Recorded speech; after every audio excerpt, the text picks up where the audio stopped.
It was Ali Aziz, Rashad Evan, Mike Van Arsdale, and another guy from Mexico called Alejandro. He's a fighter. He was in Albuquerque, and myself. And we saw a UFO. With the five of us saw it. And the funny thing is, when we saw it, it was crazy. We all went crazy. Oh my God, what was that? For maybe 15 seconds. It's hard to remember. And we've been asked after about that event that happened.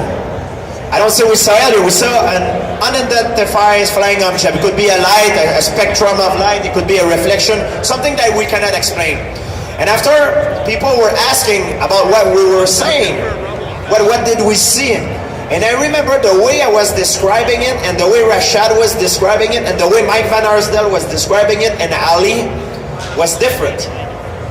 The way I saw it was different than all the guys. We had a different description of what it was from our point of view, but we were all in the same car. And I found that very strange, because we all agreed that we saw something that we don't know what it was. But we couldn't describe it in the same way. It was very strange. And this is something very strange.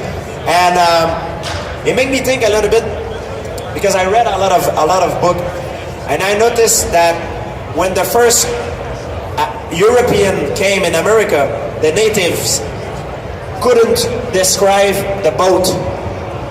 When they were arriving in the ocean, they couldn't describe it because they didn't know what it was. They couldn't describe it. So what we saw, I don't know what it was. It might be a spectrum of light or something that a phenomenon that we cannot explain. I know there's also military base there. Maybe it's a Albuquerque has a lot, yeah. Maybe it's a military airplane, but if it's a military airplane, it was pretty big and pretty fast, like nothing I ever seen before. So I don't know what it was, and the answer I don't know satisfied me. I wish I could know, but I don't know, and I don't make assumption that I saw something that is not. I do not know what it was.